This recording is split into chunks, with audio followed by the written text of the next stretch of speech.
Mark Rogers TV talking Nebraska football, and this time it's off the field. It involves Bo Pellini's firing Sunday morning after 7 years with the Huskers and one bowl game to go. We bring in Brian Towle of Corn Nation to break this down because we always go to Brian to talk about Nebraska football X's and O's, and this is a subject that we've hit many times, Brian. Bo Pellini out, so this can't be a shock. We've talked about his job security many times, but are you surprised they actually pulled the trigger?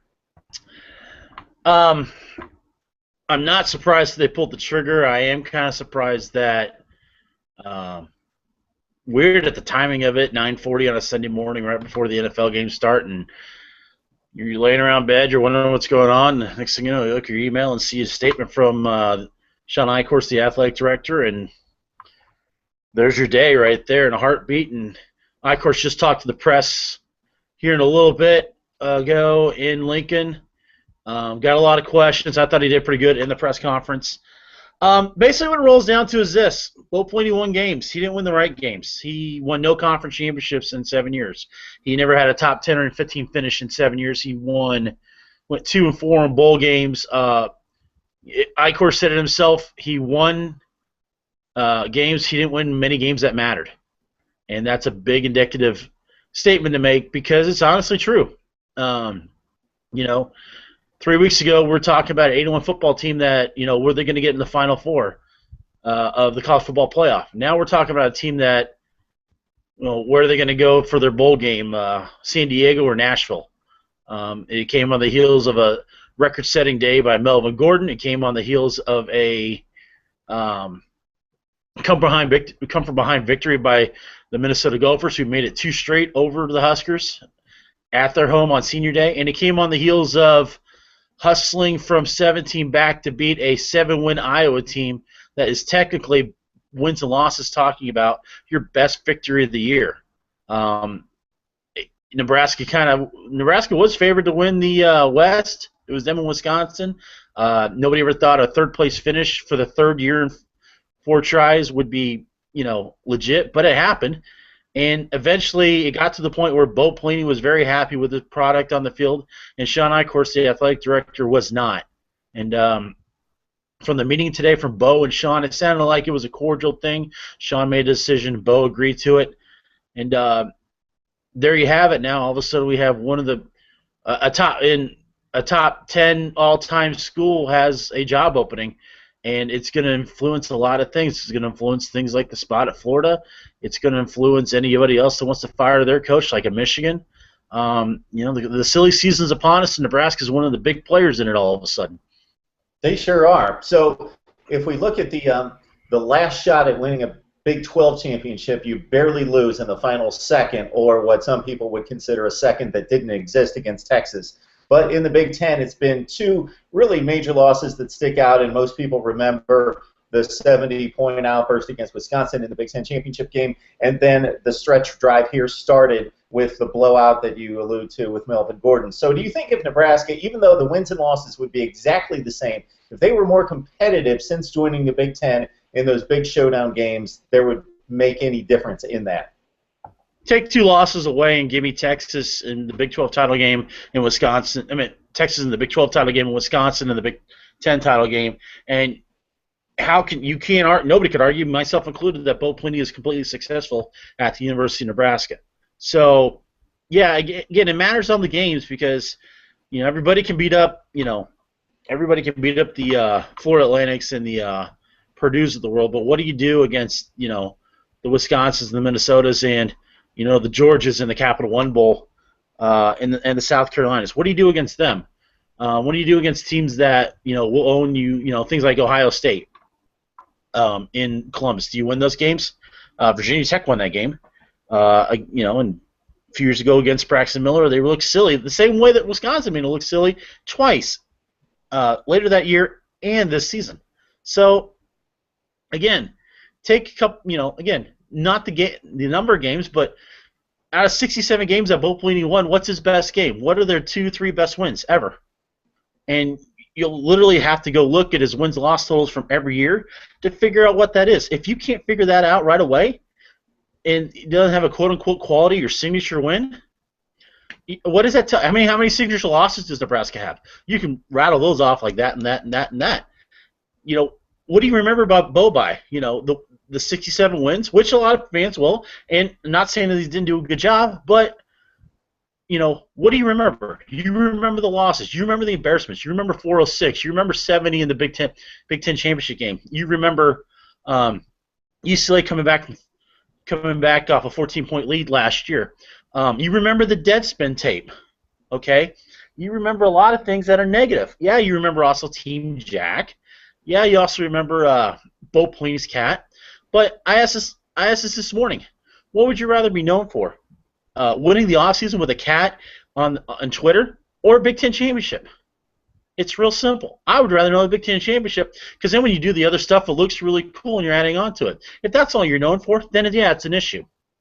And I, of course, felt the same way. You know, he said on field, off field. I mean, there's a lot of things that we've heard about Bo that are not good. I'm not 100% sure on it, but the fact of the matter is that it's an on-field, off-field thing, and if you can't do both, win on and off the field, especially in a place like Nebraska where and Icor said himself and Bo Pellini said himself multiple times this year, he had all the resources. Money's not an issue. They're going to be giving if their assistants leave, all the assistants that leave, with Bo Pellini and their assistants, that's $12 million he's ditching out. $12 million plus whatever buyout future coach has, plus whatever salary future coach has, that could run up to $20 million. Nebraska has the money. Nebraska has the resources. Nebraska is one of the top 10 schools in resources and such like that in America. You can argue conference, fine, whatever, but guess what? They still get paid from it in 2 years. Big old TV contracts coming in a couple years. They print money. The place has been sold out ever since the Kennedy administration. So support's there.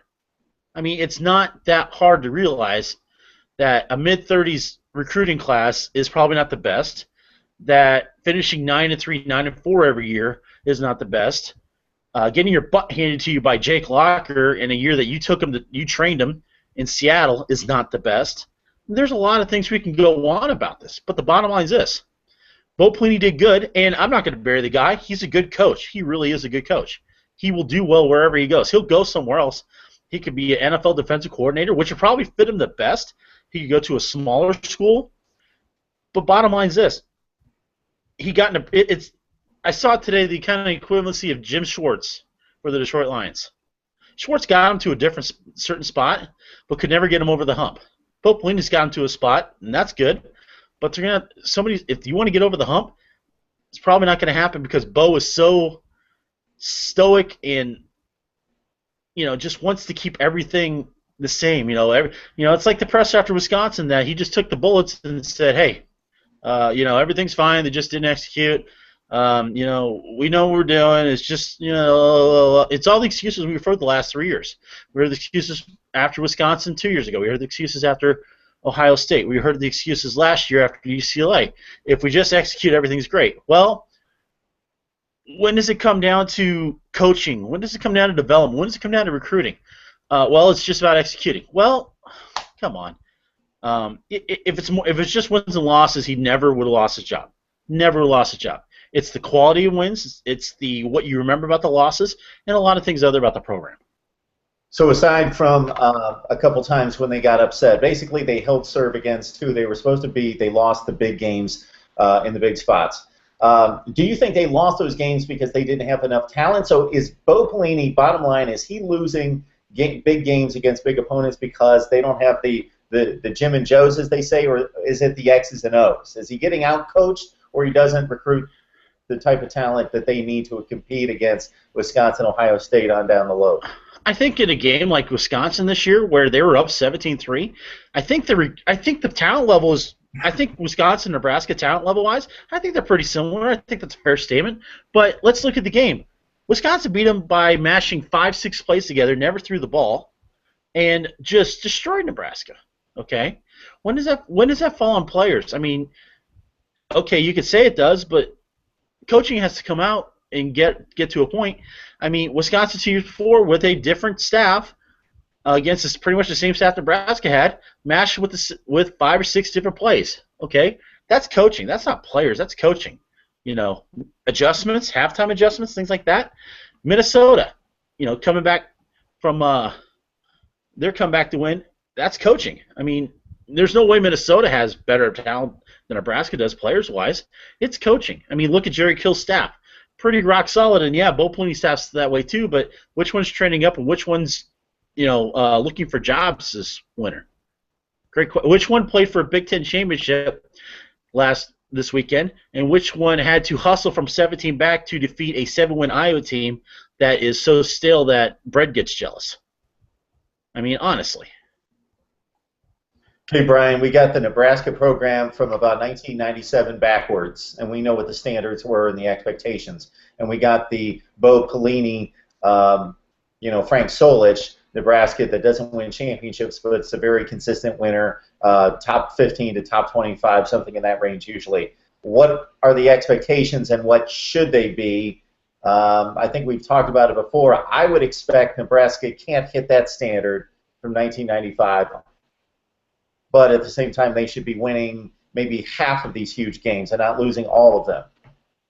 Not winning a conference championship since 1999 and not winning a BCS Bowl since 1999 and not making the BCS or college football playoffs since 2001 is a really big issue, okay? It just is. That's 3 head coaches.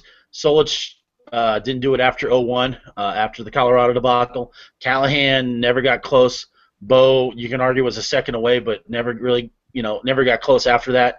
That's an issue. You have a top 5 school that makes top 5 revenue, and one of the fan base and the tradition. It needs to happen. I mean, you always have to have trending up. Nebraska the last 2 years have been trending, at best plateaued to maybe even down if you want to say so. 8-1. 8-1 3 weeks ago. We're talking about going to the Final Four, and would they go to either New Orleans or Pasadena? Now we're talking about going to Nashville to play a mid-level SEC team that we might be favored over. So again, Nebraska has everything they need. Okay, and Nebraska. I mean, granted, 60-3 will probably never happen again. But if you're expecting 60-3, then you're. I don't expect 60-3. I expect a conference championship every once in a while. By gosh. Though, I think especially in the Big Ten West or Leaders or whatever it was called last year, being in the same division as Iowa, Minnesota, Purdue, Illinois, I can't see how Nebraska can't be at the bare bones minimum top 2 every year. I get you down years and such, you might finish third and such, but 3 out of the last 4 years, Nebraska's finished third in their conference. They won. The conference division. They've won one, yeah. But third place is unacceptable, especially that week. If you're battling, I was battling Michigan State, Ohio State, and Michigan and such like that. Okay, I buy that. But again, there has to be an inevitability of you want to get better, you want to make yourself better, you want to look at what's going to make you better.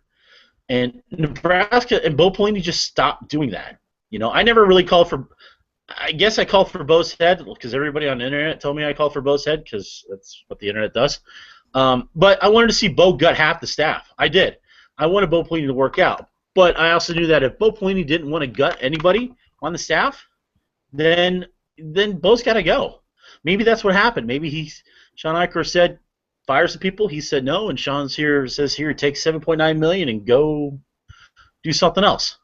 So, maybe being static and such cost Bo Pelini, especially before this year. It's kind of ironic, though, that the 1 year that after Iowa you could have fired him where he lost the game, lost his temper on the sidelines, and lost his temper at the press conference, you don't. The year that they come back and win, he's calm, cool, and collected on the sidelines, and calm, cool, and collected in the presser. He's out of a job 48 hours later. So, going forward, it's going to be interesting to see. Sean, of course, did mention that he's not going to use a search committee.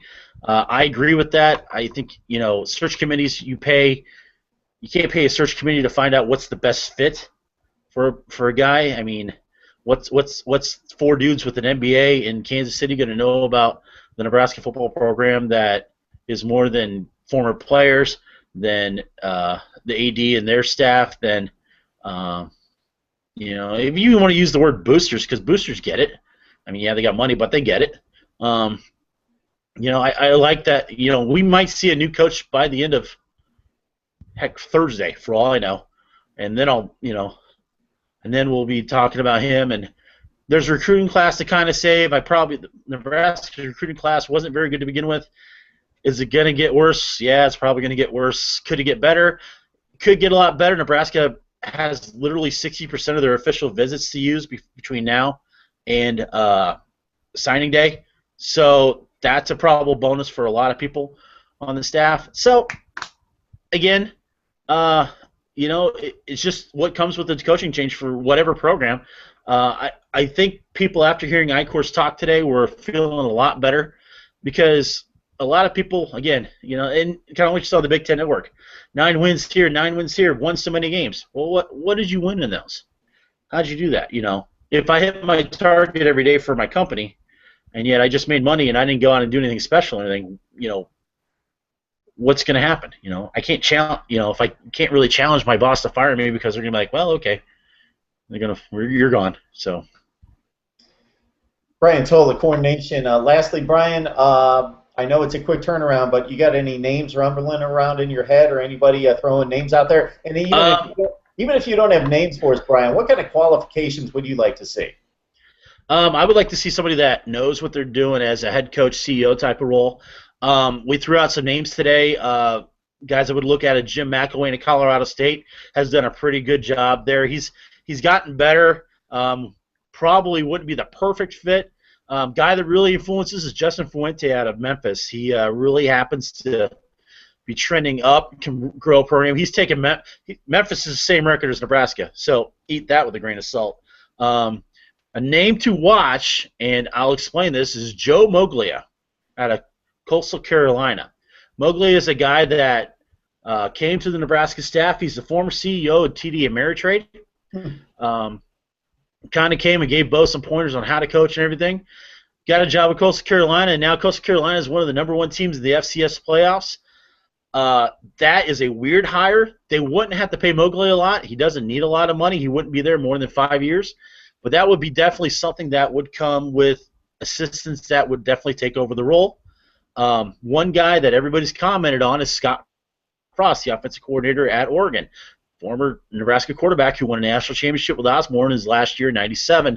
A lot of people are balking at that because they don't want a guy who is taking their first job again as a learning rope.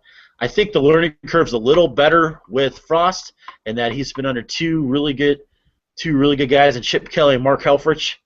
That's a name I would think. Another guy I would watch just because of what's going on is Greg Roman, the offensive coordinator for the San Francisco 49ers, who was Harbaugh's offensive coordinator when he was at Stanford, has made Colin Kaepernick look really good, made Stanford into a really, really good team when he was there. Made Andrew Luck look really good. A guy who can run offense and gets the fact that you have to make a big hire on defense. Names down the line. Craig Bowl of Wisconsin obviously has ties to the program. Was defensive coordinator when Solich was here. Got better at North Dakota State. Has done okay at Wyoming. Probably wanted the Jerry Kill job a little bit. Thought he was going to leave, but Wyoming's done okay. I don't know if they'd be solid on that. A lot of people are saying Jerry Kill, even of Minnesota, how he's built that program in 4 years from ruins after Glenn Mason was fired up to a team that's going to look pretty good in a bowl season this year. Don't know if Kill would leave. Pat Narduzzi, the Michigan State defensive coordinator, is a possibility. Kind of same MO as Bo, though. Fired up guy, defensive guy. Never had a head coaching job, so they may not be happening. And the last name I'll throw out there, and a lot of people love it, a lot of people hate it. Jim Tressel, the former Ohio State head coach, has a show cause. He would not be, if he got hired by Nebraska, if they didn't go to litigation on it, he would have to sit out the first 5 games of next year, plus whatever conference championship and/or bowl game for the season. He still has a show cause by the NCAA. Could they go that route? It's very possible. I doubt they would, just because of the show cause issue. It's going to be interesting to see how many names go out. Guys I would not think would take the job. Greg Schiano, the former Rutgers and Tampa Bay head coach. I just wouldn't want Schiano. Probably a little caustic. The one guy, the thing about the Nebraska coaching search so is has to be a guy who doesn't want to rewrite everything. You're not rewriting what you're not trying to get to where Tom Osborne was, or Bob Devaney, even if you want to go back there. You want to be the next guy. You want to write your next chapter. Don't get. It's not so much that you're getting back to glory; it's that you're creating your own glory. It's a different conference, different time, and I think this guy, whoever gets hired in Nebraska, has to be able to embrace that very well. And it'll be interesting to see what the search comes out in the next few days. Brian Towle of Corn Nation talking Nebraska football with us. Of course, Bo Pellini fired after a 67-27 run, all those 9-win seasons, and he got his 9th win. And ironically, as Brian points out, comes back 17 down to defeat Iowa. But obviously, they're looking at the totality of the program, not just what happened a couple days ago in a fairly meaningless game. All right, Brian, we'll let you get back at it. We appreciate you breaking things down for us always. My pleasure.